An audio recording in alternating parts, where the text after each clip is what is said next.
అవి ఓడటం ఖాయం.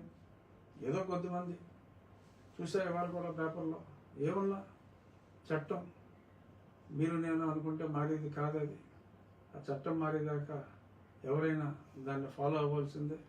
ఇక అందరూ కూడా కొందరు బట్టలు చింపేసుకుని స్వయం శక్తితో ఏ కులం పేరు ఎత్తకుండా, ఏ మతం పేరు ఎత్తకుండా అన్ని కులాలని అన్ని మతాలని గౌరవించే తమిళ హీరో విజయ్ చీఫ్ మినిస్టర్ అయితే, ఇక్కడ కొంతమంది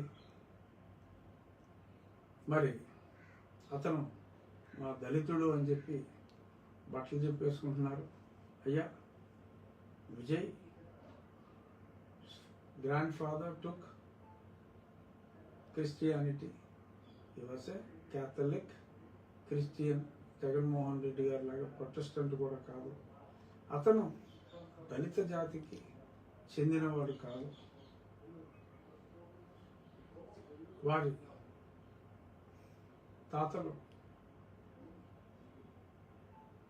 వేలియార్ పిల్లై ల్యాండ్ లార్డ్స్, శ్రీలంక, తమిళనాడు ఆ ప్రాంతాల్లో ఎప్పటి నుంచో.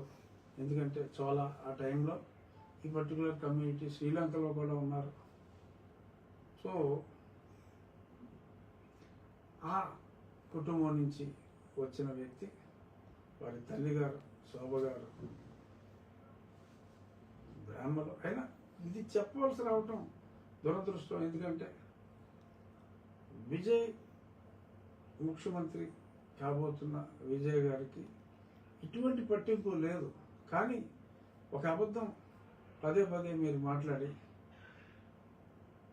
ఇప్పుడు ఓబీసీగా కేటగరైజ్ చేయబడింది ఆ పర్టికులర్ కమ్యూనిటీ. వాళ్ళ ఫాదర్ ఎస్ఐ చంద్రశేఖర్ కమ్యూనిటీ. ఆయన చక్కగా మరి ఆయన తండ్రి గారు మతం మారారు. ఈయన క్రిస్టియన్ మతం ఉన్నప్పటికీ ఆయన అన్ని మతాన్ని గౌరవిస్తూ చక్కగా బొట్టు పెట్టుకుంటాడు.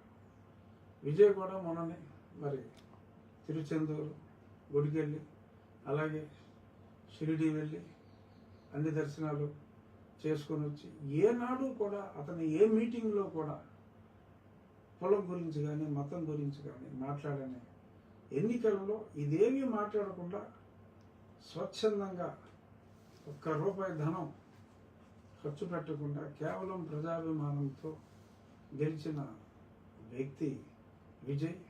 అటువంటి విజయ్ కూడా తనది కాని కులాన్ని, ఈ నీలి కుమారుల కులాన్ని చెప్పి, ఇదిగో అక్కడ ఆయన వచ్చేసాడు, ఇక్కడ మేము వచ్చేస్తున్నాం, నీకున్న 20%తో నేను వచ్చేస్తున్నాను, ఇంకెవరి ఓట్లు మాకు అక్కర్లేదు, ఇంకెవరిని మేము కలుపుకోవాల్సిన అవసరం లేదు, ఇంకెవరిని మేము గుడి కట్టుకోలేము, ఇంకెవరిని మేము ఏమీ చేయలేము, మా చర్చి కట్టుకుంటే ఎవరు అడ్డం రాకూడదు, మీ గుడి కట్టుకుంటే మేము మిమ్మల్ని కట్టుకోలేము అంటూ ఇలాగ తెంగర పిచ్చి పిచ్చి కేసులు మీరు వేసుకుంటూ ఉంటే మిమ్మల్ని సరే మేము గౌరవించే, మీరు ప్రేమించే ఆ క్రీస్తే మిమ్మల్ని కాపాడాలని మనస్ఫూర్తిగా కోరుకుంటూ మరొక్కసారి పరాజయానికి, పరాభవానికి